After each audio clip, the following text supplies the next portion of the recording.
good. How are you? Good, thank you. Welcome to the Eldridge podcast. Thank you so much for coming on, man. Oh, no problem, man. Um, getting straight into it, as I always say, Black Summer 2, congratulations. It's absolutely massive. Thank you. You know, it's, I'm going to say it because I keep saying it to, I filmed with a few of the cast already. It was #1 in the UK on Netflix. Was you aware of this? Oh, no, not at all. None of you guys have been aware of this. Okay, well, I've said this now. It's going to be very repetitive for anyone watching these episodes, but each cast member I filmed with, I've had to tell it's been #1 in the UK as soon as it came out. Season 2, massive here, massive fan base in England especially. That's awesome. I'm so surprised you guys don't know about this. I mean, I guess they do it just to keep us humble. That's all. yeah, they're doing it so you guys stay grounded. That's what it is. Your character in season 2 really intrigued me, but I have to say, if that was real life, man, I would go nowhere fucking near you if that was real life. I can't lie, bro. I mean, you're going towards him, you're all like calm and comfortable, and I'm like, nah, bro, get Even when I give you water, I drink the water. You didn't take the water from me? No, because you know what? When you first done that, to show I'm guessing there was nothing wrong with the water. You could have just spat it out. Like, they could have just like pretended. You know how if you're at a party and you're not really feeling the alcohol and you pretend to drink, but you're not really drinking. That's kind of what it could have been. So, I was a bit like, maybe this guy's just faking the whole thing. I wouldn't trust you. I wouldn't trust that. If someone just went, yeah, it's good, I'll be like, yeah, let me just go and drink it. No, and you had your rifle. Thankfully it was all good, but I have to admit, man, if that was real life, if a guy was as calm, as collected as you in a zombie apocalypse, throwing me some of your supplies just randomly without knowing me, nah, man, I'm not trusting. You're like, I trust a zombie before I trust a good guy. Oh, hell yeah. Look, I'd rather take water from them first than you, goddammit. But, you play the character very well. Oh, thank you. I'm a bit confused. Usually I'm very analytical on characters and TV shows and films. I can't quite work out if your character is in the imagination of Spears or not. I don't know why I get that impression. Because what are the chances of you knowing Spears just in the zombie apocalypse? But I could be very mistaken. It's just I maybe I overthought it. Well, no, it's definitely one of the ideas, that's floating around, and actually one of the ideas that me, the director, and Justin, we all talked about that, because we don't want, just like remember in season 1, at the end when you saw her meeting her daughter, you didn't know if that was real or not. You're like, the chances are, so it's kind of the same kind of thing, but I know the character itself, Brathwaite, does actually exist, but whether this happened, it kind of leaves it to the audience, which I think is fun. I like when you let the audience have their own imagination and kind of like have fun with the idea of possibly that he might be imaginary. There are so many clues, and the way he did it is so great because there are clues that will back up your story. Okay. There are literally clues that you would be like, oh my God, maybe I am right. Like for one clue that I've given some people is funny because they have like all these like blogs and stuff about Black Summer, and then I went into one and didn't believe it was me, and so I was like, oh, thank you guys, thank you for the love. They were giving me so much love, and I was like, thank you. And they're like, is this really you? And I was like, yeah. And I was like, all right, cool. And I was like, I'm gonna give you guys an Easter egg. So my character, I decided to have a scar right in between my eyes, right, and on episode 7, I don't know if anybody's spoiler or not, but in episode 7, there will be, I don't know whether it'll be before this video or it'll be in the description, but it'll be spoiler alert for this. Okay, good. All right, cool. Just want to make sure. I don't want to ruin anybody. They're like, oh, I hate wrestling. but in episode 7, if you look at Spears when he's at the dinner table, look at his forehead. And you'll see the same scar that I have. So there's stuff in there that kind of messes with your head, or like, was it him? Was it the real dude? And also, he did get shot. His wound was infected. And, he's feeling really sick. So it's like, but it's beautiful, though. But the thing is, what's beautiful about it, regardless if it comes from your head or not, that story is true. You know what I'm saying? Yeah. So that's what's cool about it, regardless, because it's like, oh, it was all in his head, but yet everything that's being said is absolutely true. Yeah, I came up with my own theory, but it was shut down. See, I didn't believe Spears was dead. Okay, I'll explain why. Okay. Okay, this is what I'll Okay. explain why. I know he is now because I saw Justin talking about it, and I was like, okay, fair enough. If Justin's saying he's dead, he's dead. I can't do anything about that. That's fine. But I had a theory at first. Okay, I actually just filmed with Manuel as well. So Okay, yeah. So it's just, it's going to be, again, it's going to be repetitive, but I'm going to say it again anyway. So I'm a big fan of horror and zombies and stuff like that. I watch a lot of films, and you know the Scream franchise. I'm huge on the Scream franchise. So in number 4, okay, a girl is stabbed, okay, and she's laying there dead. Well, supposedly dead, okay, but she has a little glance in her eye and a little finger twitch, okay. It doesn't mean anything. She's probably, and then the camera pans away. The director, Wes Craven, did that, so there could be a potential storyline for a future movie that she's still alive. I didn't see a bullet hole in Spears' head, so I was like, he's alive. Okay, that was what I thought. She's a child, so you don't know how good of an aim she is. I was like, she's not strong enough to shoot him in the head. I was like, she hit his neck. He's passed out. They all move out. He wakes up with a bullet. He fixes it. And I was like, oh my God, I've come up with a mad theory. But no, he's dead. He's dead. He is dead. Yeah. Because if she would have shot him in the neck, he would have turned into a zombie. And the next thing you know. No, I thought it might have been one of them like cliches where it's like skimmed his neck but made him pass out. And then he wakes up, he's like, oh, that hurts, you know? But I saw Justin talk about it. He's dead. And I'm just like, man, Black Summer keep killing off a lot of the main characters, man. Like, it's a lot. Oh, they don't care. Like I remember the first season. I'm watching it. I'm like, oh, this is gonna be great. Like, the girl that was in the car, and she's like, no, I can't let you in. And then boom, out of nowhere, I'm like, how do you set up something so quickly and then just so that's, I don't know. That's what I think is exciting about the show as well too. Yeah, I mean, the first episode of season 2, 5 minutes, the guy survives all of season 1, dead. Bam! Just like that. I was like, wow. You know what? But it was kind of cool, though. He was probably one of the most badass zombies out of all the zombies I've ever seen. The guy who killed him, the whole episode, I was like, you fucking kill that guy, man. I was like, you go for that gun. You kill him, man. Don't let him get away, you know? And, you know, there's the whole thing with... you know, if you look at season 1, season 2, like it's mad the people that died, but then like, see if there's going to be season 3. I don't know. Maybe you do. We're all hoping for it. We all want it. We all want a season 3. So it's just we're just waiting. We're just waiting. I've got to believe you now because you know what? Talking to a few of the cast, you've always had the same answer now, so I feel like I'm at a point where you're not lying about it. So maybe you don't know. Because at first Christine said she doesn't know, and I was like, Christine wouldn't be able to say. And then Manuel said, and that. Nah, they would tell us, and we would be so excited. You would see it in our face. We'd be like, we can't talk about it. We'll deliver it. We can't talk about it. They're free coming. You know what I mean? Most of the time, when somebody says I can't talk about it, it's usually a yes. You know, you know they're chatting shit if they say that. 100%. Oh, I can't talk about it. Okay, so it's happening. so if this is the thing. This is what I said to Christine. If there is a season 3. It wouldn't surprise me if Christine just dies on the airplane straight away, to be honest with you. The way they go, she'd just drop dead, and then it wouldn't surprise me if Zoe dies, if Jamie dies, you know what I mean? Like, wait, the plane crashes, and then she becomes a zombie, and then she goes around and starts it in a brand new place that doesn't have any zombies anymore, and then now we have a whole new Black Summer. If that happens, now, you've given us an insight in season 3. That could happen now you said that. I'm going to take that into consideration. But, you know, it's the storyline, the character development. I love it. I really do. I'm obsessed with zombie stuff. Yeah, man. And I think it's the best thing since The Walking Dead. Okay, I keep saying this. Wow. I'm not saying right now it's bigger than The Walking Dead. I do believe, though, Black Summer has the potential to be bigger or as big as The Walking Dead. I mean, the production, Netflix, already huge platform. Like, that's insane.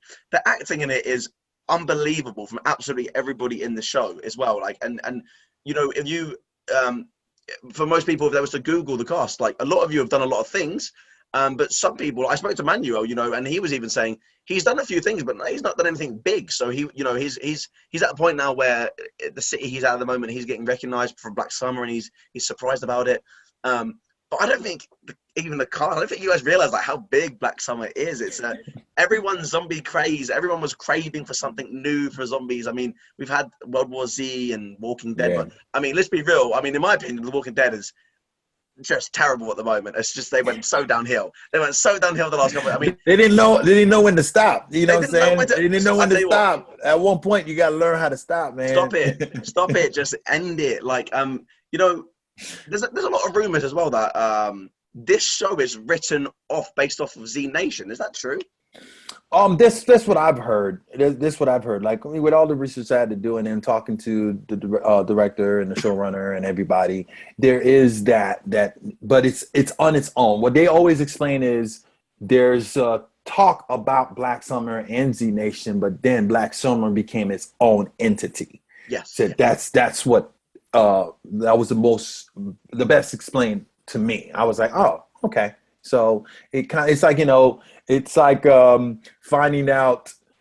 I'm using a very bad example. It's like you find out about DC, and then DC came up with what's the thing called? The Watchmen, and then you're like, oh, like somebody mentioned the Watchmen, and then you're like, oh, that thing that they were mentioning, yeah. But the Watchmen is something totally different about. Totally different superheroes, totally different time, blah, blah, blah, myself. I think that's a way to put it. I mean, if it's any consolation, Black Summer's definitely better than Z Nation, 100%. If that's any consolation, I don't know. But both good shows, but, you know, for me, there was a bit of a craze about Z Nation at first. I just feel like because we were all missing a zombie thing, and then, you know, Black Summer comes along. Do you know what's really weird as well? Black Summer, in the UK on Netflix, it was not on recommended until season 2 came out. So I had heard of Black Summer. I had seen season 1 already because, you know, I love zombie things. Yeah, I love zombie things. But I was just like, I couldn't believe that it took till season, because for me, I do love different types of zombies, the genres, but there's something so realistic about Black Summer. It's like that they season 2 especially. There's the episode with the big crate on the mountain hill. Right. And the whole thing is based around no water, no food, no supplies. It's not just about the zombie killing, which I really enjoyed. Like, I really enjoyed the realistic storyline. It's almost as if like that's what it would be like in the zombie apocalypse, you know. And that's and I've said this as well I've been quoted on this before.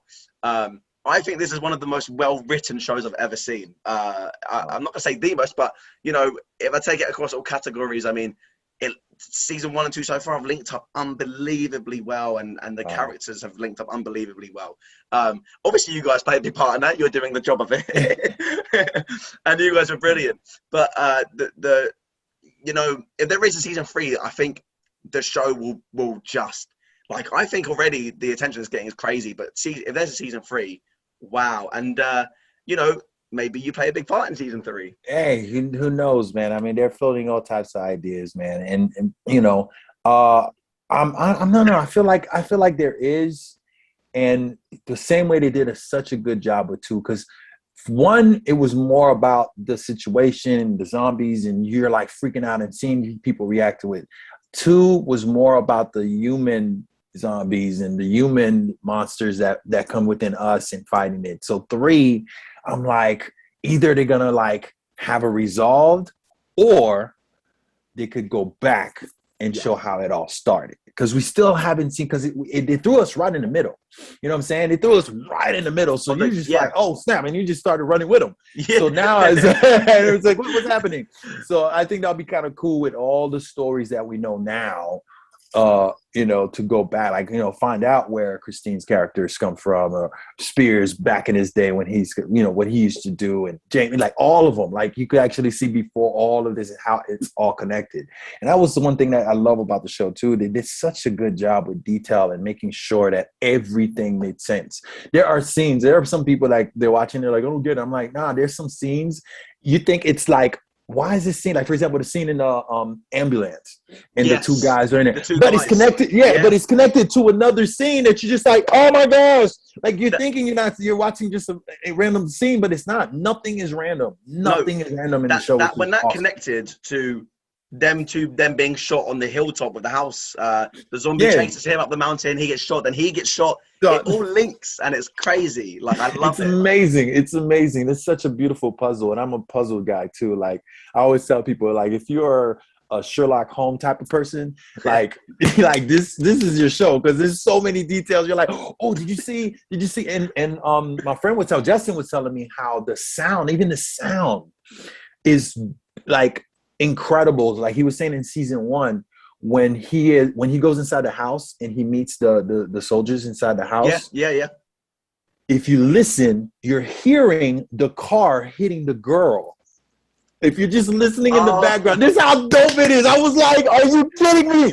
Yeah. So basically, like he's in the house and you're hearing all the commotion that happened that you just saw while he's doing the scene. That's, I mean, like, you know, I'm said, if you like puzzle, like this is like heaven for me because that's the kind of stuff I like to do. Like I love that's like, unbelievable. Like that. Yeah. That is like, see this. I told you, one of the most well-written shows. That is unbelievable. I can't believe that. No, they took their time, man, and they did. Everybody was so great and so nice, and you know, and it's great storytelling. And yeah, like you said, I mean, all the elements. It's one of the very. I mean, a lot of shows I've worked on, they're incredible, and it was so great to see how fully everybody's genius come together and collab because it was such a collaboration. Like, I mean, I could be honest, like I haven't worked in a production where it's that much collaboration, where they're literally sitting here and going, what do you think about the scene? Like, what do you want to do? What do you want to say? Do you want to cut this? What do you think about this area? Like, I'll literally walk into an area and I was like, well, what about if I grab this thing right here and then bring it here? And they're like, okay, cool, let's see. And I mean, I was just like, what? Because usually, you know, you go in, they tell you, all right, you go here, do the scene over there, and that's it. But man, it was a dream for everybody. Everybody got to put in, and you felt so invested, and you felt like so part of the whole entire production that I think that's part of the magic, you know? It's part of the magic. You know, for sure. One of the most sinister scenes for me, it's not actually zombie killing. It's you and Justin, in the woods, and then you go into that house, like the cabin house, and it's just full of dead bodies, and the guy's waiting there. The guy that for me blew my mind. That scene was incredible because it just summed up the apocalypse. I thought. I mean that was huge. And it's so, and you know, these things has happened before. Yes. You know, and that's the thing. I mean, like, yeah, like of course you would have extremists come to a place where they're like, well, we're not gonna be, you know, eaten, so let's do it the right way or whatever way they think it is, you know. So you know, and that's the thing, man. It touches upon a lot of things that yes, it's entertaining, it's fun, and it's exciting, and it's scary, and it's all that. But there's so much, you know, social commentary that they put in there that you're just like, what? This is insane. So I love it. I love every moment. Yeah, that I'm not gonna lie. When me and Justin shot that scene, because it's all acting, right? We're like, all right, cool. You know, we're like messing around. Man, there was no acting required. Watching these bodies just laying there, even though I know they were alive, but they were just laying there. And then they had actor flies. They had flies, like literally, like I was like, are those union flies? What's going on? They literally like brought flies to act. Like I was like, oh snap. I didn't know flies had like agency shit. Like, who do you call to be like, yeah, I'm gonna need 50 flies. This, like how do you get flies, bro, to act in a movie?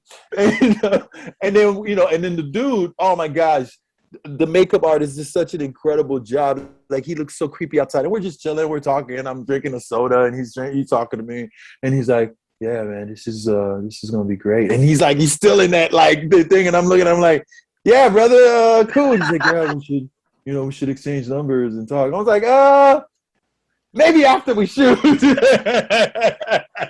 You said like, go and that makeup off us, and then we can talk. You are way too in character right now for me to trust you. To trust that you're not gonna try to kill me. I'm sorry. You know, that was another as well when Justin, I should say Spears, but I'm so used to you saying the actors' names or actresses' names. That's great. You know, when Justin points the gun at your head, I lost my fucking mind. I thought he was gonna straight up shoot you in the head for no reason, and I was like, if Justin does this, kill him, kill him off. Well, and the thing is, like, we actually had a couple different endings. We had a couple of different endings for that. I'm guessing one was he shot you square in the head. Oh yeah, there was one where I'm done, and then I mean, and again, it was all because of the idea of maybe it is, there was an idea of just then and then cut to the horse, cut back, and then nobody's there. You know what I'm saying? Like, there's so many ways, but man, John's he's such an organic director, and he does such a good job of just filling it, man. And I remember him telling me, he's like, I figured it out. And I was like, all right, cool. And it's just, to me, it was beautiful. And I remember shooting that moment, and he was like, whenever you feel it, just walk away. And then he didn't tell he told me, he was like, whenever you feel it. He's like, whenever you feel it. He didn't even tell the cameraman. Oh. So he told me, which was kind of funny, because I'm sitting there, and he's like, whenever you feel it, just walk away. And I was just like, all right. So the camera is literally right here, right? And I'm doing my thing, and glory tear, whatever. And I'm like, and I walk, and then the DP's like, what is it? But he can't, because he's trying to stay. And he's like, what is he doing? He's like, hey. He's trying to whisper, and I keep walking, and he's like, and then after, he was like, oh, I'm so sorry, man. I didn't know. I was like, yo, John told me to do it, man. He's like, I was getting mad at you because you kept walking and you messed up the shot. And I was like, he told me to walk. But it worked out. Oh, man. I mean, and that's the cool thing, too. Again, when you have that much collaboration and when you allow so many ideas to come in, you do have a lot of options, and then you get to pick the right one. So that was so cool, man. That was such an incredible, fun experience. And I really hope they do a season 3, because, man, I would do anything. If John called me tomorrow and was like, hey, man, we're doing a movie where you read text messages, I will be there. Like, I was like, let's do it. Because, yeah, man, I love, I love the craft. Of course, I love acting, but I also love watching other people's genius, even Abrams, even though I didn't get a chance to work with Abrams, man. But, we did that one scene in episode 3 where I'm just walking in the snow, and to see how they work differently. Man. Abrams is, oh man, to watch Abrams, it's like watching a kid going into Toys R Us. Even though Toys R Us is no longer, rest in peace, Toys R Us. Just showed my age. But anyway, so Abrams is like, and to watch this dude, like the excitement, he's like, oh, okay, cool. Like, we're literally just doing the walking thing. And he's by the camera, and he's literally like he's like, watch this. And he's making the sound of the wind because he's so excited of how it looks. It's just such a great environment when you're around people that are just enjoying what they're doing to the fullest intent. So it was dope, man. Not to mention how big it's getting. I mean, season 3 would mean bigger paycheck, so that's all good for you. Yeah, yeah, man. I'll take that. But whether there will be season 3, which I believe there will be out there, there's got to be. I mean, if there's not, you can't leave it how it is with how big it's getting. Like, the traction and the momentum of Black Summer is huge. There's no way there's not going to be. But you see, I'm a big fan of leaving it when you're up. You know what I'm saying? Like, I'm a if the writer has the season 3, I'm all for it. You know what I'm saying? But like sometimes, just like Walking Dead, after a while you're just like, all right, man. I mean, you're pushing it. Like, if you have a story, I say go ahead and finish it. But if you don't, man, stay. It's just like Breaking Bad. You know what I'm saying? Breaking Bad did it smart. They were just like, all right, cool. This is my last one. And and actually, your theory, that's what my theory is about Breaking Bad. I'm like, the brother didn't die. Think about it. He just literally, he's not dead. That I agree. I mean, The Walking Dead too long, but it still deserved more than 2 seasons. The Walking Dead. I mean, I thought The Walking Dead. Absolutely. Yeah. No, and I hope so too. And I think so. I think, especially the way things are going, man, I think there is a great possibility. And if it is, I know, especially with that team, even if I'm not in it, I Yeah. know, you know, it's gonna be incredible. You know, I mean, worst comes to worst, no one does anything. I co-write it, you write it. We've already started it. Plane there you go. starts. Christine's the zombie. We've got it. All we got to do is just get Christine on board. Have the plane comes in, it crashes, boom, in London, and then you got a whole. And then now you got a whole Black Summer in London. There we go. And then boom, it connects to 28 Days Later. Boom. Boom. Done. And that's how it starts. That's how. And that's how it starts. And that's how and then you wake up to Cillian Murphy in a hospital. Done. Starts. See? Boom. Or it's the plane in 28 Days Later that they see. But it didn't stop. It didn't stop. Why did it not stop? Because it went straight into the ground. That's why it didn't stop. That's why I didn't stop. Because it went straight into that ground. Yes, see? Makes sense. It makes perfect sense. Easy. Do you know what? But the thing is with zombies as well, I'm so huge, not just Black Summer, like as we mentioned, 28 Days. Oh, man. That's one of my favorites of all time. Have you seen 28 Weeks Later? Yes, that one too. I think that's, do you know what? Unpopular opinion. I think it's better than the first one. Really? I think it's so much more intense. I mean, oh man, I gotta rewatch it because it's been a minute. Is on a farm. Do you know what terrifies me to my core? I could not imagine anything worse than running across a field, looking up here and seeing 100 zombies sprinting to. Oh my god. Fuck that. I would let them eat me. I'm not doing that, man. This is where my acting skills would come in. I would just pretend I'm one of them. I'll just be like, I will see how good I am. Like, this is the time. I'm like, apparently I'm not that good because I got eaten. But if I could just pretend, throw some blood on me and pretend I'm one of them and they let me slide. What about Shaun of the Dead? Oh my gosh. Absolutely. So, absolutely. As I've said to everyone so far, obviously, Simon Pegg bigged up Black Summer. I'm sure you saw that. Yes, I saw that. Oh, man, I tried to reach out to him. I think I became a stalker because I'm a huge fan. I'm such a huge fan of him. I felt so bad. I kept feeling like, hey, man, did you all, man? How do you feel? How do you feel about the episode 5? What's going on? And he literally straight up just ignored me.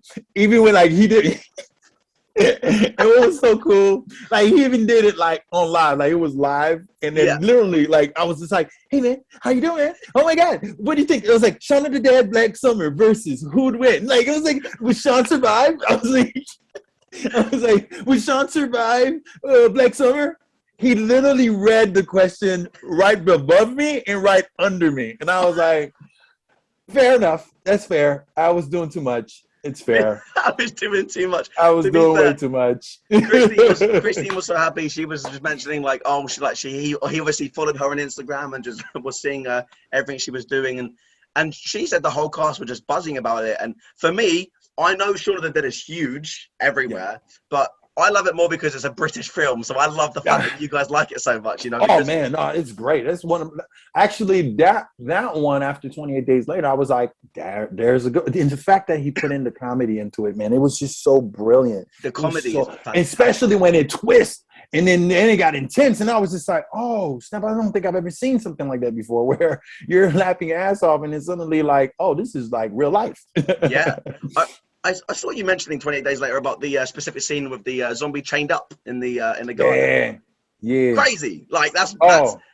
Man, I like that, especially that whole sequence from the garden, and then also when he comes down and he like runs and hits the guy and he man, talk about rage, man. I don't know. I just felt that so badly. I just felt this rage from this guy, you know what I'm saying? And maybe, subconsciously, I'm just being real. I'm just going to be extremely real, and sorry, folks, for me being real. But as a black man, seeing the man chain and being, the symbol, just that image was a symbol to me. And I was just like, oh, snap. Yeah. Like you could feel all this anger, and just like, even though he's a zombie, of course he's a zombie. So that's when, like, when he got loose, I was kind of like excited. I was like, yes! You go get him. Go get him, man. Go get him.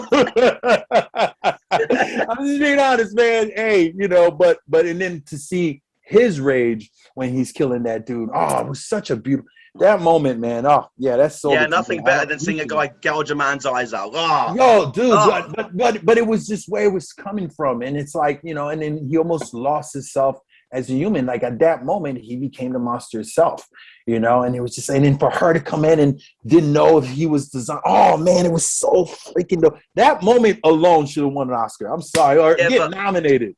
At least nominated. The reason I didn't win any awards, I believe, was probably because, like, I thought it was brilliant. I believe at the time the budget and production wasn't too high, so that's probably why. The more reason to do something like that with little budget. There are some scenes where, like, first of all, I don't know how he got everybody not to go out.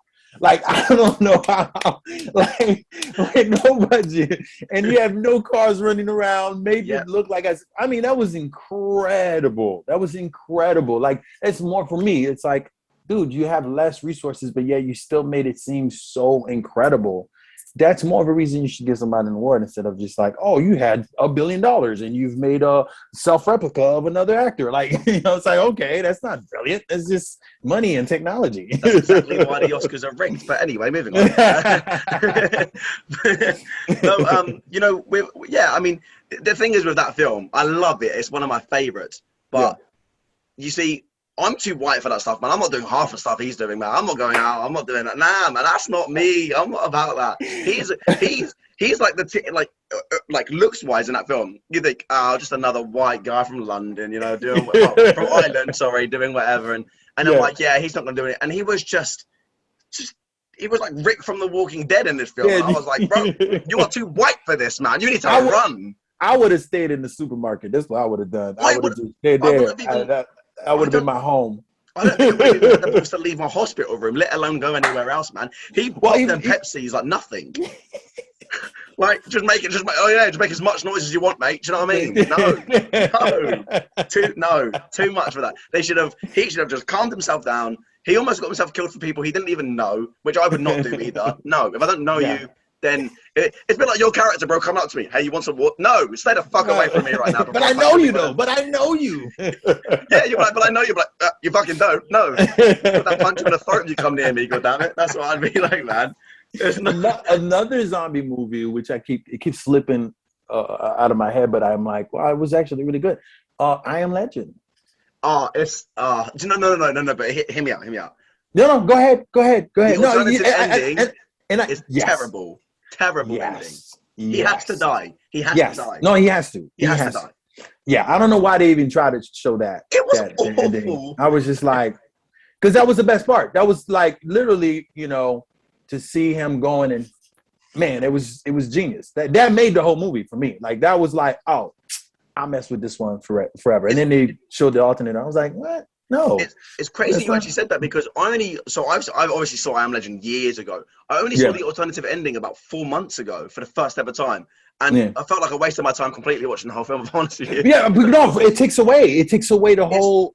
I think it's like it's pretty much like a love story between zombies. Yeah, because of romance. And they're just like looking at each other, and then he's like screaming like love stuff to that. Just shut up, man. That's awful. And then the zombie suddenly has like consciousness, and I'm like, wait, I can help you. Yeah. He's like, oh, I've done it. I'm like, yeah, great. All right, now what? And then it's just the end. I've never had such a suspenseful film. I know. He's so bad in my entire life. But to be fair, if we're talking about I Am Legend generally, just that original. The original. I was very. There was the first one after all the other ones that came out. When I saw that one, I was like, oh wow, for it to be this individual, you know, by yourself, and how he figure out a way to survive, and that was kind of cool. I was just like, okay, I could see that. A man with a dog. And by himself, I don't know, something about that always interests me. Hopefully one day I get to play something like that. But I just love the idea of how he figured out, okay, cool. In the morning, I could chill, and then at night, I need to be home and just chill. Like, I could make that work. I got a 9 to 5, 6 o'clock, I clock out, I lock myself up. I'm good, bro. You know what? The thing is, that was quite, I mean, them zombies are they're a bit mad, but you know, the fact he would go through all of these like different things for his dog, I thought was powerful, because like a relationship between a man and a dog is very big. Yeah, especially So if it's the only thing left. 100. I mean, yeah. I mean, Oh, his wife and kid instantly killed. So I yeah. mean, But oh man, when he started like petting it and the hair, and then oh, yeah, like all of us, oh, man. Like oh, all of us I loved was him. like, no, no. Once the dog died, I think the first time I saw it, once the dog died, I kind of knew that was it. I was like, he's gonna go Yeah, mad now. yeah. But Oh yeah. But if I'm honest, I'm not heartless. Okay, I didn't cry. I'm not heartless though. Listen. I've only ever cried at a couple of things. Believe it or not, the first ever film I cried at was Forrest Gump. Okay, I don't know why. I guess it got to me. Wait, what part? What part did you cry for his Gump? Listen, okay, I was like 10. All right, it got to me when he lost Jenny and his little and they lost his mum. And then in Forrest, also, little Forrest wasn't exactly. Oh, that's so great. Little Forrest wasn't exactly the best, smart wise. And I was just like, man, this guy's got all these problems. He lost Bubba in the war. I'll just give him a break. And Jenny that's hilarious. Jenny was just an absolute bitch as well. So I felt bad for him the whole movie. If I'm honest with you, she was. She was just like, why do you love her? Other people love you. Exactly. I love you, Forrest. Exactly. Why Forrest? Why? But that was awesome. you know what? There's very few things I've cried at. I was like 10 here as well. When I mentioned this, like, it's okay. It's all right. Because obviously you find it very weird that I cried at Forrest Gump. It got to me when I was 10. Because I was thinking, imagine if my mum died and then like my brother. I don't know. I got. If I wasn't smart. Imagine if I wasn't smart and I ran across the world and I met all these great people and I played ping pong and then my girl who's a slut is sleeping with everybody. She has AIDS and I'm still and I would cry too. And then at the end you have an AIDS baby, so it's not all very good, is it? It's just all terrible, man. Like, come on. But that's got to be one of my favorite films. I mean, there's been a few things I've teared up at. I mean, I used to watch Glee, okay, and I used to watch Glee. Hey, it's okay. It's all I good. like musicals, man. I can openly say that. That's cool. I like the Zac Efrons and that of our time. It's all good. Good. A couple of the people died in real life. That made me tear up a little bit. I can't lie. Oh, absolutely, because it's real. You see you're like, it's not acting. They're crying for real here. So that gets to you a little bit. I can't lie. But anyway, absolutely. off of me being a little bitch, we'll move to something else. Your comedy, man. I want to talk about your comedy because I love comedy. I'm huge on comedians and stand-up, especially. I was watching a few of your things earlier, and you're great with interacting with the crowd and things like that. Would you say you get very nervous doing stand-up? Actually, yeah, and it's weird because I'm just venturing off of it. Like I've always wanted to do it. I'm one of those people that just decide to like, I want to learn how to do this, and same. and people get mad at me because it's like, I've been doing this for 20 years, and you want to just go do it in a week. I'm like, yeah, why not? But but it's extremely freeing, man. Doing stand up actually taught me a lot about my voice, timing, and how I express myself, and especially because I'm an immigrant, because I'm Haitian American, I started realizing, oh, wow, like my vocabulary and how I use certain words to describe things is hilarious. Like, you know what I'm saying? It really basically shows you who you are as far as a writer, as far as how you think. And it's kind of cool. Like, we don't really take the time to really know, like, oh, wow, when I write this joke, or when I say this joke, and then you hear it and you go, oh, it's funny because of the way I said this, or I used that word instead of that word. So it's really helping me with writing, which is good. And yeah, man, I'm excited, man. I really want to do some more. I think I'm going to do some more probably before the end of the year. And then hopefully one day, like my dream is to do like what basically Childish Gambino did. Just do like one special or maybe two, and then that's it. And just be like, all right, cool, I did it. You get the money and you're gone. Oh, God, dude. Because I do feel like I have at least a perspective that's not being talked about. Being Haitian American. Yeah. That being Haitian, period, is something that's I don't see any of it. Although now I'm starting to see slowly more characters that are Haitian, like Startup on Netflix is the main character is Haitian. I was just like, what? So it's kind of cool. So there's like a whole area that's not really tapped in, and there's a lot of comedians, a lot of Haitian comedians that are dying to be out there and do their stuff. So I can't wait for this opportunity for a space for all of us. So yeah, man. You speak, if I'm not mistaken, it's fluent French, am I correct? Ouais, bien sûr, je parle français toi-même. Yeah, so he speaks French. All right, cool. He speaks French, all right, I'm good. Oh, I thought you did too, man. I was like, hey, your education is way better. Yeah, no, so have you been across Europe? Have you been to like the UK and stuff yet? No, man. And then literally May of last year was going to be my first time. I was going to do 2 weeks there, and COVID happened. And I was like, oh, like my good friend of mine was getting married, and it was in London. And I was like, yes, I get to go there. I was going to go to France. I was going to get it in. I was going to go everywhere, bro.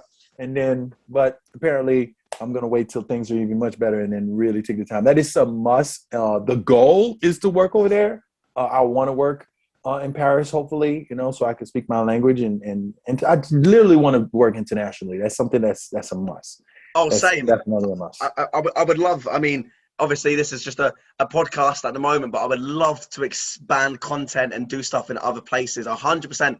I mean, for you guys, it's like similar. Like you hear a lot of Americans say, I want to work in London. For me, I would love to work in America. I think it would be amazing to work in America. Even if it's just doing a podcast episode in America, I think it would be amazing. No, absolutely. Hey, when things open up, and I'm pretty sure that's going to be a must, and it will happen. I'm going to put it out there. It will happen. You know what? I will request you. You know what I'm saying? I'm going to be like, look, man, I need Reggie to be here.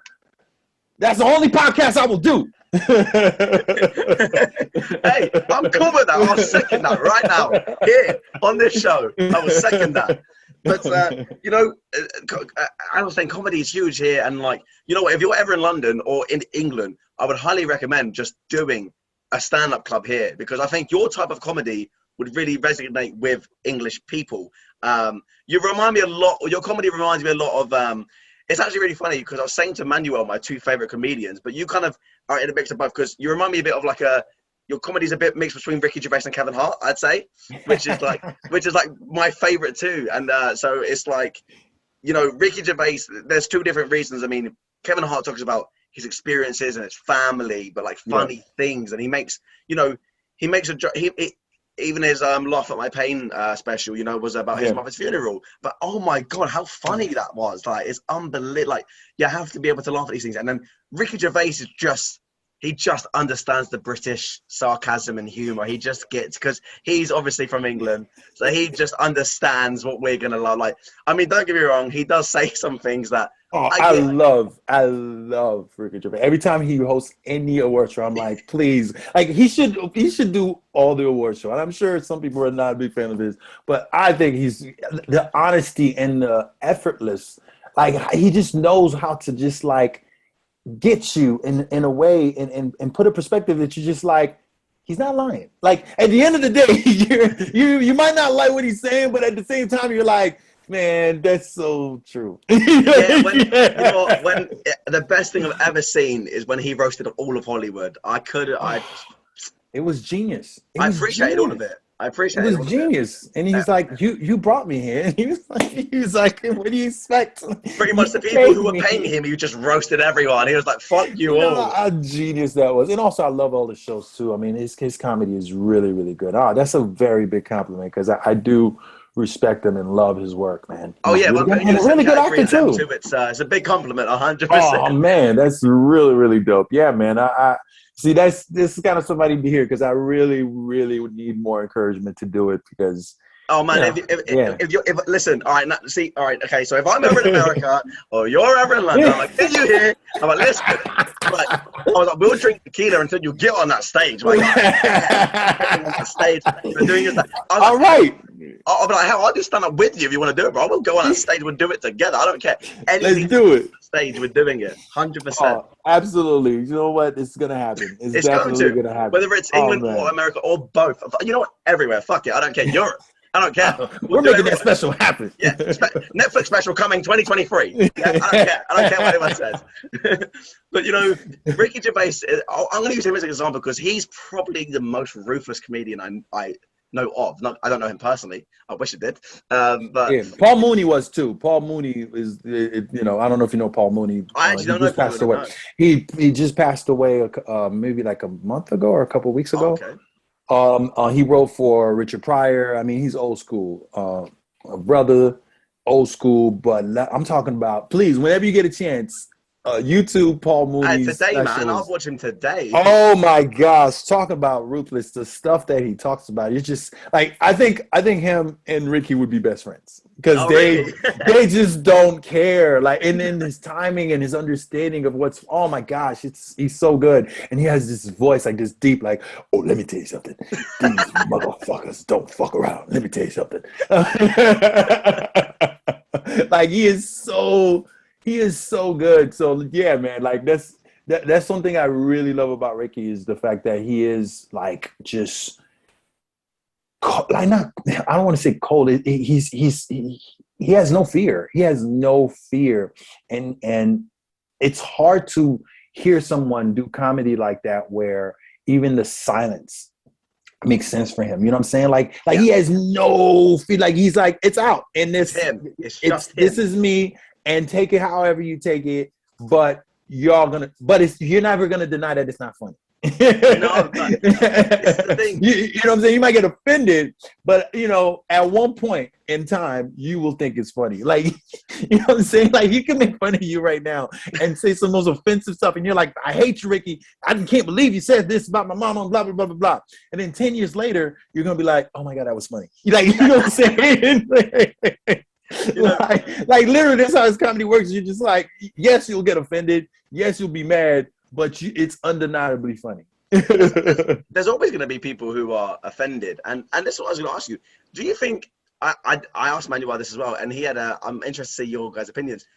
I personally don't believe there's a line you can't cross in comedy. I think you should be able to joke about anything, as long as it's not, you know, let's say for example Ricky Gervais, as long as he's not making a racist joke, then so be it. Like, you know, he jokes about a lot of things that a lot of people are gonna be offended by. You know, Oh yeah, in Hollywood, he was talking about obviously pedophiles and stuff, and you know, I know people got offended by that. Of course they did, but yeah. for me personally, I found it hilarious because for me, comedy, there's boundaries, but to an extent, there's not. Like it's like an unwritten rule in comedy. Like you don't there's no law against saying anything in comedy. Exactly, and that's what David Chappelle fights for, you know, and that's another person that I really admire and Dave love. Chappelle's brilliant. Oh my God, he's so brilliant. But you know, and he's right. You know, he's like I love the fact that he one of his specials he says, "I want to live in a world where I could be wrong and it's okay." You know what I'm saying? And if you're not allowed to at least be wrong, Yeah, then how do you learn? How do you learn? How do you learn? You know what I'm saying? Like you need to be yeah. able to hear it. You need to be able to hear it. Then just, you know, not be like, oh, you can't say anything. Then you're not able to express yourself. And then now it's like you're boxed in and you're not free. And then you're not really an artist because that's the whole point of art, you know? Yeah. So I totally agree with you with that. Getting stand-up is quite crazy because, like, you know, I've never thought about it because, but you know, everyone, not everyone to me. I'm about like my friends or some people will say to me, "Oh, you're already funny. You should try stand-up." But I'm like, I'm funny with no substance to it. But if I was to go into a stage with written jokes to try be funny, I'm not sure that'll work out too well. You won't know until you try it, man. You won't know until you try it. So you got to try it. That's literally like I literally was like I have to try this, and until I don't, I can't because then the moment the fact that you have it in your head, that means you want to flirt with it. So you're just like, oh, and then I don't know, man. And what if I get booed? And what if I suck? And it's like, yes. What if you suck? At least you'll find out that you suck. But then you'll know that you could work at it. And it is, for me, like my experience was incredible because the first time I actually went with Justin. Oh, really? Went with Justin. Okay, Me and wow. Justin, Wow. we got super drunk. We got super drunk. And I was like, I'm going to go on stage. He's like, all right, I'll go with you. And so I went up there, did it, got a couple laughs. You know, I did like a good 5 minutes and I maybe got like 2 laughs. And man, it's like a drug and you feel it and you're like, wow, I can't believe I made these people laugh on what I was saying. It's so powering. I feel it's more controlling. You feel more confident. because you're in so much more control when you do it right, of course, Yeah. than you think. Than you think, you know what I'm saying? Whereas, like, you know, dramatic stuff, like if you're gonna try to make, like, I'm gonna try to make you cry, the situation can be sad and depending on everybody, but to have the power to say, I'm gonna say a couple words and I'm gonna make you laugh. Yeah. And then this is the only medium where everybody's coming in for that exact thing. They're like, I'm here to laugh. So, Yeah. to meet that demand is a lot. It's a lot. Yeah, I kind of had that. I like to. It's always in my mind if it's someone new, whether it's on a podcast generally. In my mind, I'm like, oh, I've got to make them laugh at some point. Like they have to be finding something funnier because, like, I can't imagine, like, especially for a podcast. I mean, unless we're on a serious topic, like we have some people on that. It's just a serious convo the whole way through, so I get that. But like, if we have people like yourself who are not actors, I'm like, I can't sit here for like anywhere between half hour and an hour and not make someone laugh. Because otherwise, I'm just like, I must have been the most But terrible. it's not even. But don't even think about it though. Like, you know, I listen to all the greats, man. I mean, even Richard Pryor, dude. And one of the things about Richard was his truth was funny, you know. And that's the thing. When you are extremely, just life itself is funny. You know, Yeah, you'll find comedy even within a funeral. You'll find comedy in the most weirdest place, man. And it's healing. It's actually healing, and that's the thing that I found sad when people are like, "Oh, you offended me," or "You shouldn't be able to do that." I'm like, dude, you're taking away the you know, they say laughter is medicine. I was like, you're taking away the medicine. You're taking away that medicine that we need to create levity in situations that might be too much for us. You know what I'm saying? It's like, wow, like that's why there are nervous laughs and I mean nervous farts. You know what I'm saying? Like, there's a reason why your body was like, "Uh-oh, this is too much." And you're like, "Oh shit, I just farted." I literally just farted in this funeral. Like, you know, there's a reason why your body decided to fart at the most awkward moment. And it's funny. And for you to say, "Oh, how dare you? You can't do that." Like, nah, man, I'm gonna talk about it. Like, that's the best way I could describe it. And when you take away those moments, the urges of allowing yourself to express certain things, it's just like, man, you're killing the simple joys of life, you know? Yeah. I mean, I think you know what, from a young age, I think I realized I had quite a dark sense of humor kind of thing. Like, you know, I was about 13 at the time. It was my granddad's funeral. Obviously, everyone was fairly upset. You know, everyone was crying. Me and my brother, we're different. You know, we're weird around funerals and death. So everyone was crying. We couldn't help but kind of laugh at stuff. We're not laughing at like how you're crying, you know, like, but we just were like nervous, kind of laughing as you were saying. But the thing that got us the most, it was like we was in a movie because our auntie is usually very calm and just collected and, you know, cool. Bear in mind, she's not even religious, so this is why it made absolutely no fucking sense what's about to happen next. She goes on her knees in the church. She's like, "Oh my God!" And me and my brother lost it. We were like, "Oh," we were losing it because it was like a movie, like panning away from her. Like it was a dramatic scene coming away from her. And after, the crazy thing was, she done that. She got up and she was like, "I'm good." I was like, "Get it, got it out of my system." I was like, I know death brings out the weirder people, but that was was you possessed for 5 minutes there? It was crazy. It was a weird experience. But I think since that day, I think me and my brother kind of realized, like, whether it's a bad situation or not, we just try and making the best of it, and we just laugh. Like, as you said, comedy is medicine. So man. And you know, it helped that day a lot. I mean, you know, you're grieving at a funeral, and if you're laughing and making, we made our uncle, who it was his father who had passed away. We were the only people to make him laugh the whole day, and it was crazy. It was amazing. Like, because at first he's like really sad, and then you make him laugh, and you're like, that's all you need to see that day, you know? Yeah. The person who's grieving the most, they need the medicine is the comedy, as you say. So yeah, man, absolutely. But you know, stand up is a whole different breed. You know, there's specials on Netflix are mostly stand up. You know, I think comedy films and series are different because they're written for you to be on camera. I don't have to explain that. I mean that with series and films, there's a storyline to it, right? So it's a lot easier. Have you done anything comedy wise for TV on like a show? Yeah, I mean, I started with a sitcom called Love That Girl a while back ago. With Tatiana Ali. Not Ashley. Oh my God, my brain is going. My gosh, Fresh Prince of Bel-Air, the little sister. Yeah, yeah. What's her name? What in the show? Yes. Oh, I don't know. It's Ashley. And anyway, so it was a sitcom, and this actually started. I started doing a lot of commercials, a lot of comedic commercials, Okay. and I did a lot of sitcoms, and then did a lot of theater. All my theater was very dramatic, and then which is great. So I always had that balance. So when I first started my career, they always thought, oh, Bechir, funny guy. Yeah. But and I was like, yeah, I can do some other stuff too. Some and then serious stuff. But there's other people that knew me, and they're like, Bechir, oh, not funny guy. And I was like, no, I could be funny too. So it's kind of cool when finally, like now, I'm in a good balance. Like even with Brathwaite, it was so cool to be able to throw in some humor in there once in a while. Yeah. So because that's what life is about, man. You can't just be one thing, No. And I'm very blessed that I'm able to do both. Obviously, this is an English podcast, so I've got to ask you, if you had to pick top 3 favorite English actors, who would they be? Ooh, oh man, Benedict Cumberbatch. Yeah. Oh my gosh. Idris. A lot of people choose Idris. Yes. The reason why I chose Idris because I didn't know about Idris until I saw Luther. Oh, okay. And Luther literally took away every procedural cop show. It literally destroyed every cop show in America. Like it was just like, cop show, get out of here. This is a cop show. Like I was just blown away. And then, Benedict, it's his Sherlock Holmes, and I'm in love. Like again, I love him.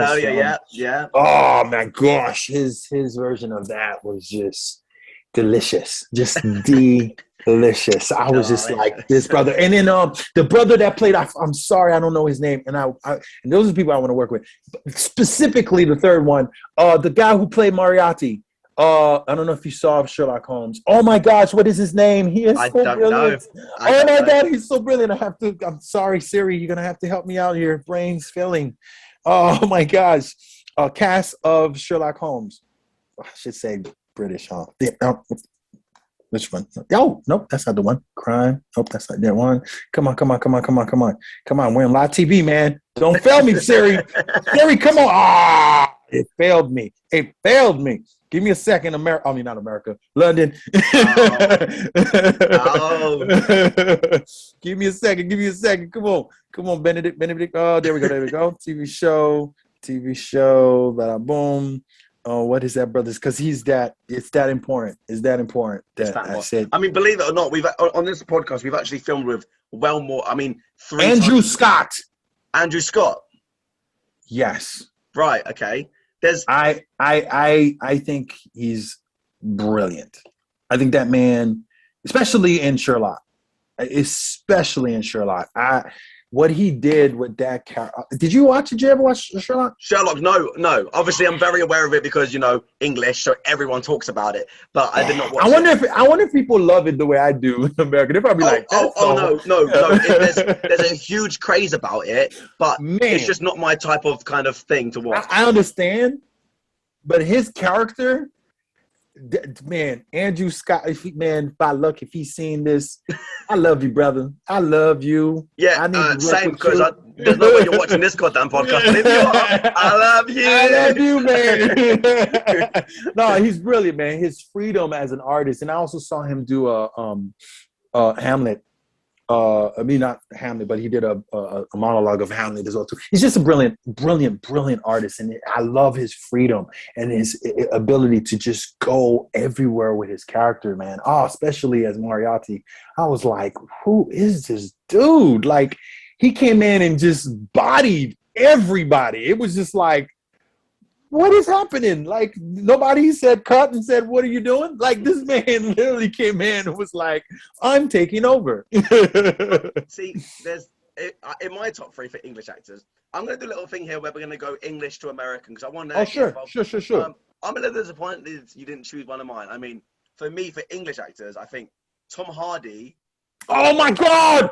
Oh my gosh! But that's not even the main You one. see, this is the thing. He plays American so well that I claim him. Oh That's the yeah, problem. I literally just claim him. I just claim him. Though I don't even tell. I don't even. Okay, Dude. but Okay. another Oh my one. gosh! I can't believe I even said that, man. Wow. You know what? I'm sorry. Idris. I'm gonna have to take Idris out. I'm gonna have to put Tom Hardy. I'm sorry. Idris is no. I have to. I'm sorry. I know we're brothers and everything. I love you, brother, but hey, it's Tom Hardy, bro. If I had to pick to do a scene with Tom Hardy and you, you know what I'm saying? What about Tom Holland, though? Tom, yeah, okay, yeah, I like him. He's you know. as big for me in that sense of. Oh, I can't believe I forgot Tom Hardy. Go ahead. I mean, exactly. I mean, Tom Hardy in Venom, in Warrior. Dude, before the one that he did with the prisoner, the biopic. The one that's based in England as well. I should know this one. Yes, I should know this one. I know exactly. That's the first movie that I saw him in, and I was like, I think that was his first movie. I was like, yo, this. It begins with. Does it begin with B or something? Oh my God, what is this? I know what you're on about. I know what you're on about. I mean, this guy, and then Warrior, of course, it was incredible. Bronson, B. Yes. See, it was in my head somewhere. Yeah. No, yeah. I mean, the guy is he scares me how good he is. He scares me. He's like, I'm gonna say it. He's like a Brando of this generation. I'm just being real. Like, he's that good. I mean, Tom Holland, because he's so young, Mm-hmm. I think he could go on to be like the English, like in terms of England. I think he could be like the English Tom Hanks. Like, that's how big I think Tom Holland could get, because he's so young. Actually, you're right. I can see that. that. Because not only the Spider-Man films, The Devil of the Time was unbelievable. I just saw that. Yeah, it was really good. Yeah. I recently watched Cherry as well, which is, I don't know, Cherry's on Apple TV. Oh my Lord, like that. This guy, man, he's no, he's good. No, he's just young. For me, it's just like, I was like, okay, I see you, brother. All the Spider-Mans is brilliant. But yeah, he's definitely. But yeah, I mean, Tom Hardy kind of takes the show. Oh, Tom Hardy is I mean, if we're talking about Spider-Man quick time, Tobey Maguire's still got the best 3 films, but that's right. Well, no, it's not for the last one. I'm sorry. When I saw Spider-Man dance, I was done with it. What? No. You can't. Come on, man. Come on, Reggie. We were friends. Reggie. Listen, hear me out. Sandman, okay, bit ridiculous, okay, little bit ridiculous. But having said that, you got to take into account of this, okay? Just take into account. You've got the whole Peter and Harry Osborn thing going on with MJ. Okay, there's that whole side. Sure. Okay. Then you've got the Sandman storyline with his family, his daughter who's sick, and then that leads to him killing Uncle Ben in #1. Blew my mind already. Okay, he didn't mean. Oh, storyline. Okay, I see what you're saying. Okay, Story-wise. And then Venom is Eddie Brock, who had the whole fiasco with Peter. Well, that's the original, comic book. It's but that's how it's supposed to be, regardless. You know what I'm saying? That's how it was in the comics. And then the guy gets the Venom, the Venom powers. Yeah. Like, so, I think #3 is so slept on by so many people. I really do. But the thing is, when I don't know if you ever saw the cartoons when you were younger, but in the cartoons, when he becomes Venom, it is so much darker, and it is so like he could transform to anybody he wants. Like, the powers are so huge that I was just like, oh, come on, don't make him dance. Like, that's not why? Like, he's Venom, man. Like, this dude that's not the point. It's not the point, guys. Like, he's an evil dude. Evil people don't dance. Like, I don't understand why suddenly he decided to dance. maybe you'd like #3 if Tom Hardy had played Venom in #3. Then maybe yes, maybe you would have enjoyed it. But I mean, look, that was my quick rant on Spider-Man. But because you know what, I'm not that big on all the superhero films. I'm so big on Spider-Man. And #3 is slept on. I'm not a big fan of Andrew Garfield's 2 movies, not because of him. I think I think it wasn't the story-wise. Yeah, they messed up with the story. Yeah. But he's you're absolutely right. It was a really good take. It was a really good take as a how I would see Andrew Garfield as Batman Beyond. If I were to do Batman Beyond as the younger Batman, and then I would bring old school Michael Keaton as the old Batman and have those two compare. I was like, that would be dope. Yeah. But no, I mean, Andrew Garfield, I never discredit him because, Hacksaw Ridge, I think he was absolutely amazing. He was incredible with that. Oh, my gosh. Also, I want to mention, that's another film that's really slept on as well. A lot of people criticize that because there's not enough, war films aren't just about the violence in it. I mean, you've seen 1917, but that blew my mind, that film, 1917. It's not Andrew Garfield, sorry. That's just a separate war film. But I'm going off topic. Anyway, sorry. I was going off topic about Spider-Man and things like that. But so there would be my three British ones there. I said Tom Holland, Tom Hardy, and because of The Walking Dead, Andrew Lincoln. I think he's fantastic in that. I have to. Yeah, I got you. American top three actors. This is where it's going to get tricky. Oof. There's about 1 million I could choose from. So I'm gonna let you lead on this one, and I'm gonna follow up. Man, I mean, you got to go with De Niro. You got to go with De Niro. You got to go with Denzel. Denzel. Oh my God. And I'm gonna throw one that most people don't really throw like that, but I'm gonna go with Jeffrey Wright. Okay. Why is that? Jeffrey Wright, man. His Basquiat, he is such a great character actor that you don't realize that he's in a film until you're like, wait, that was him? like that dude is a monster of an actor. And I'm glad that he's getting his due now because he's done some work that a lot of people didn't see, and yeah, I mean, his Martin Luther King, oh my gosh, like it's insane how good that brother is. Insane.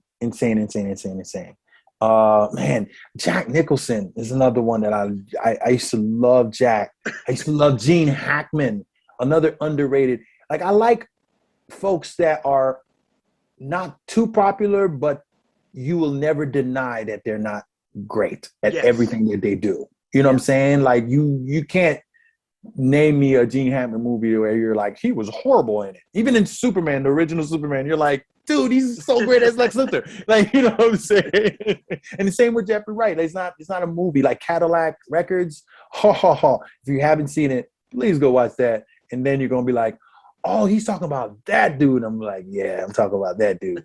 Yeah, he's one of my favorites of all time, for sure. I mean, I don't have an order really, because there's so many to choose from. It's so hard to say top three. But ones that come off the top of my head, I could be missing some. I mean, I'm going down comedy as well. I mean, I think Jonah Hill was absolutely brilliant. I think Jonah Hill can play a serious and a comedic role. I was going to say Leonardo DiCaprio, but that's a bit of an obvious one, so I'm going to leave him out. But I think he's brilliant. I do think he's brilliant. Very brilliant. One person who people doesn't speak about that much nowadays, I think Sylvester Stallone is unbelievable. I think the Rocky movies changed. Dude, the last two Rockies, bro, like I was like, wait a minute. Man, yeah. No, but even when rewatching the first Rocky, that's the thing. I don't think people realize how brilliant that dude is. Rambo, even the last Rambo, I was like, oh my God. Yeah. But I'm gonna say that I know I've missed out so many. This is just the top of my head, but now we've said Rocky. Now we've said Rocky. I've got to go with Michael B. Jordan as well for Creed because he is okay. Yeah, he's killing it. He's killing it. I don't know if you've seen. Oh wait, actually, no. I'm gonna switch out Sylvester Stallone. So I'm gonna have Michael B. Jordan, but Jamie Foxx is unbelievable. He's unbelievable. And you know what? Jamie Foxx and Michael B. Jordan were in a film together. I always forget the title of it. I've seen it once. It's about a lawyer who is. Oh yeah. Is it something time? Right? No. Yeah. You're on. Yeah. It's about obviously the lawyer and obviously the black man racially accused because of racism back then. Accused. He's now on death row. They get him off. I thought that film was so inspiring, and it was the acting is. Oh, I knew the acting would be amazing. I can't wait to see him play Tyson. That's going to be incredible. That's going to be unbelievable. Yeah, I can't wait. I think he's going to do what he did with Ray Charles. I think he's just going to I remember watching the trailer for Ray Charles. Like literally, I remember watching the trailer and I'm going, this man's going to win an Oscar. Yeah, I mean, that's serious stuff as well. If you look at the comedic stuff as well, Horrible Bosses, he's fantastic. I don't know if you've seen that, but I've seen it. Yeah, they are. Yeah, man, that's another great person too, Jason Bateman. It's one of my favorite comedic. He slept He's on as well. brilliant. He slept on as well. He was in a film called The Gift as well, which was a serious film. That was brilliant. That was really brilliant. I really enjoyed that film. Dude, Ozark. Have you seen his show, Ozark? Ozark. No, but you know what? No, listen. Hear me out. Hear me out. All right, it was great meeting everybody. We'll see you guys later. Hey, that's it, guys. I'm done. This is the last ever episode ever done. No, so I started watching the first ever episode. Okay, and all right, I'm gonna tell you some things. You're not gonna like me after this now. So it's all right. I've only ever seen 3 episodes of Breaking Bad, also, but I know what happens in Breaking Bad. I've read up on it. I watched. So I'm not in the dark on Breaking Bad. I know about it. I know the characters. I know what happens. So I'm not in the dark on Breaking Bad. Yeah, man. You got me doing this interview, man. What? Nah. Next time, tell them no. Okay. All right. Thank you. You were saying? Oh yeah, brilliant. I mean, look. So I watched the first 3 episodes, and it did interest me. It really did. But my attention span is not that good with the series. I can't lie to you. I mean, okay, I get you. I watched the first 8 seasons of The Walking Dead. I stopped because they went well too far. Okay, they went well too far, and I have a tendency of binge watching stuff as well. So like, comedy, this sitcoms, How I Met Your Mother, Big Bang Theory, Friends. I just watch them all day. I can't help it. It's just Black Summer. I finished in a day. It was gone. Yeah. It was done. No, yeah, and you have to be. You know, I can understand that because they do run a little slow, but once it picks up, my gosh. But Ozark. Here's the thing about Ozark. I watched. Okay, I just wasn't having a good day, clearly, because I watched the first 5 minutes and I was like, nah, this is not interesting me. But to be fair, usually I give a series a few episodes at least. Like there's a series called Slasher, which I thought, okay, this could be like another cool, awful, really bad. But I watched the first 5 episodes, and you know, I gave it a go. Maybe Ozark and Breaking Bad. I need to. Yeah, definitely Ozark and Breaking Bad. You got to give it at least like 4 episodes, because once you get into the nitty gritty of everything, it's impossible to stop watching because you're just like, what? Especially when you meet in Breaking Bad, when you meet the character Gus. Oh yeah, everyone talks about Gus. Oh my gosh. Like, I mean, it's probably one of the best well-written characters I've ever seen in my life as far as Walter White and Gus. Walter White, to start off where you start off and to see how he ends up. I don't think I've ever seen that in television ever. A character arc that huge where to the point where they're totally different from what they wanted from the beginning, you know, and then with Ozark, wow, to see Jason Bateman, the writing is brilliant, the storylines is brilliant and twisted, and it's a puzzle piece. Again, I love puzzle pieces, and when you start to see someone create such a mess, and the mess getting deeper and deeper, and you're going, there's no way you're gonna get out of it. It's like you can't. You're sitting there like, dude, I would just die. And you keep seeing this man trying to figure out how he's going to get out of this situation. And especially when he start off so straight and just great and, you know, cookie cutter, like, oh, okay, he's going to be fine. And then you see the trouble that he's in now, you're like, and then the mistakes that happens with the family, and you're sitting, oh my God, and the kid, you're like, you stupid child, you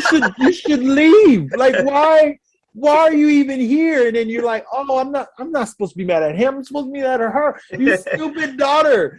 Go. Like, no, it's so good. It's so good. I mean, the horrible bosses cast is, I mean, you know, Charlie Day is obviously brilliant. Then you got Jason Sudeikis, who I'm a huge fan of. Charlie Day done Always Sunny in Philadelphia. It's hilarious. Brilliant. Yeah, that's brilliant. Fist Fight with Ice Cube. I thought that was really hilarious as well.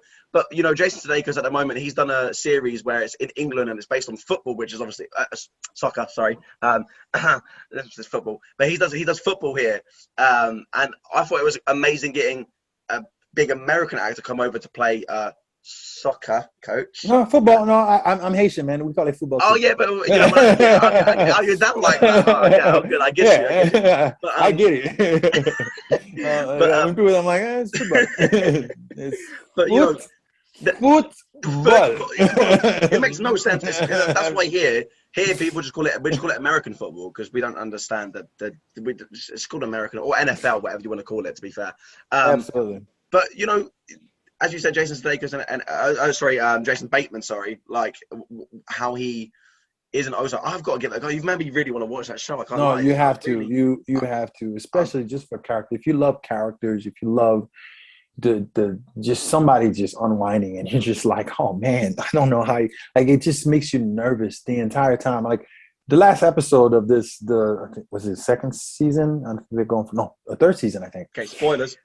Oh my gosh! Like I'm talking about, like I never felt so nervous.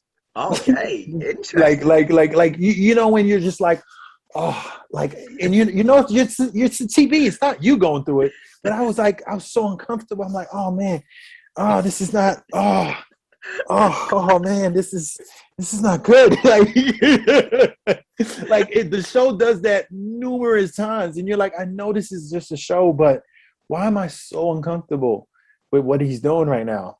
Man, it's a great show. You said the word puzzle earlier, and it instantly made me think. I've got to add another name to my list of actors. I've just got to say, I think Jake Gyllenhaal is brilliant as well. Prisoners, Zodiac, Spider-Man. You know, Prisoners was the first everything I saw him in, and I couldn't believe. No, he's definitely gonna be the De Niro's and the Pacinos. He's definitely one of the greats for sure. Like Leo and him. There's a whole crew of them. Like I can't wait to see like the Goodfellas remake, and it's gonna be Leo, him, you know what I'm saying? Like it's gonna be these guys doing these roles that you're just gonna be like, oh yeah. I mean, Brad Pitt, you know. Brad Pitt. Ed Norton. Who? Brother. Ed Norton. Ed who? Ed Norton. Oh, Ed Norton. Oh, sorry. I thought you said Eddie. I was like, I don't know. Eddie Norton. Ed Norton. Sorry. Yeah, he's brilliant as well. Sam Rockwell. Oh, another brilliant. Brilliant. You keep thinking of people, the more I keep thinking of people. I'm just thinking of people like coming to my brain every time. Oh man. But quick question before we go off the topic of that. Tom Hardy, did you see Legend?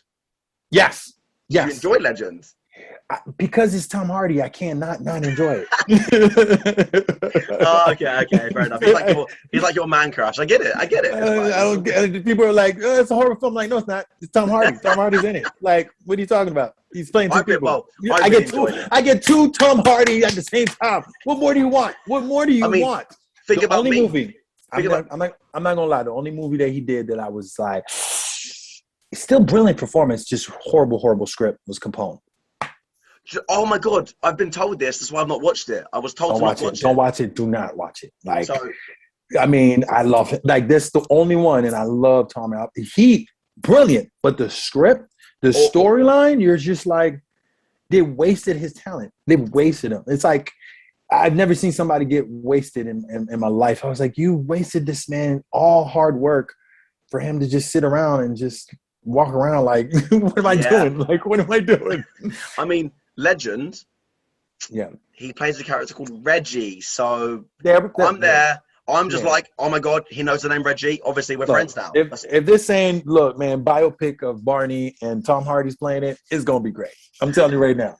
I'm like, I can't wait to see that purple dinosaur as Tom Hardy, and he's about to kill it.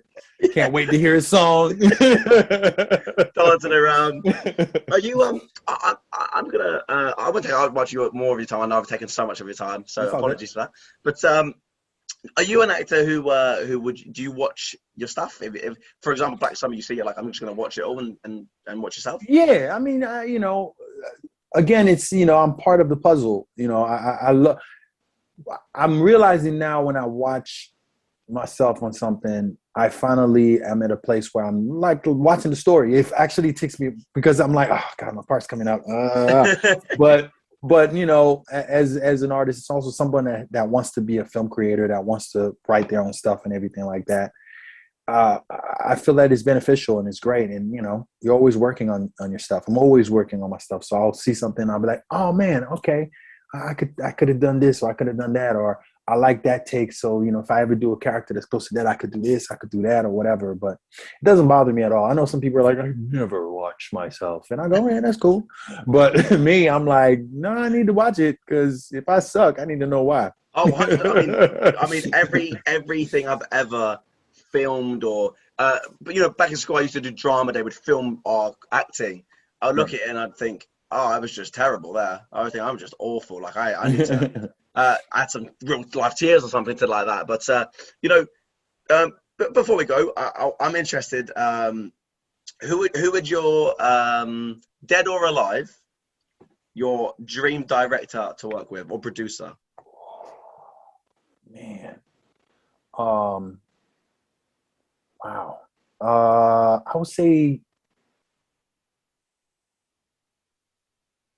I mean, see, there's so many good ones. I think Spielberg would be the ultimate That's one mine. that I Steven want. Spielberg has to be. Like, there's a lot of new ones now that I love, but I'm like, man, I definitely, I love so many of his movies, and I would love for me to have that experience, because everybody that's ever worked with him always like it's a game changer. It's a mad. Total game changer. I think So yeah, Spielberg would be one. his stuff on he's got mini series like the Pacific, Band of Brothers, and stuff like that. And Yeah, just, and he does every genre. And the reason more of the reason why I really would pick him, my favorite movie of all time, and this is gonna surprise a lot of people. And I watched this movie, no lie, more than 100 times. I literally watched this movie more than 100 times. It's all the Back to the Futures. That's one of my favorites because he created the perfect movie in the sense of storyline, especially the time. If you think of the time when he did it, and to create such imagination, which now we're seeing the cell phone and the video calls and all that stuff, to see this man create such a fun, you laugh, you cry, well, not really cry, but you laugh, you're anxious, you pretty much see this whole entire thing, and it was so well done. That's probably one of the main reasons why I would love to work with him. Yeah, I believe number 2 or 3 is when it goes into, they travel to 2015, which is where it shows quite I don't know which number that is of them, but it's 2. It's 2. It's 2. Yeah, that's it. And man, it's literally like, I hope one day they put that in schools where people could study it, because it is a perfect film. Like, from the way it's shot, and see how we talked about Black Summer and how everything makes sense. Connects, like to have to be able to do that in a future past kind of thing, where the first movie has to match with the second movie, and then the shot that you're seeing, and you're like, oh, that's when he walked. Oh man, and to do it in the time that he did back in the 90s or 80s. Actually 80s, yeah. Bro, and it still holds. Like, I still watch it, I'm like, graphics not that bad. It's like it's not that bad at all. I'm like, I still believe the skateboard is still flying. Yeah, it's still gonna happen. You know what I'm saying? I'm like, this looks real to me. I don't know. I don't see no sticks. I don't see no sticks, guys. He's winning still to this day. It's real. Whatever everyone says, it's real. That's the main thing. But you know what? I'm gonna say it here. It'll be on camera. Yes, sir. I'm gonna manifest it. That's how I like to manifest things. Whether it's an in-person podcast, stand up, filming something, we will work together. I'm calling it here. We'll work together. Do it. 100%. Let's do it. And everyone watching, if you've got this far, I don't know. Thank you for watching. All of Bechir's social medias and websites, anything, all of the links will be in the description. So go check him out. Send him a message of anything positive, obviously. Any of his opinions about movies or directors or Black Summer, give him a message. And yeah, I hope you guys enjoyed the video. Bechir, thank you for coming on, man. Thank you, Reggie. Thank you. Thank you.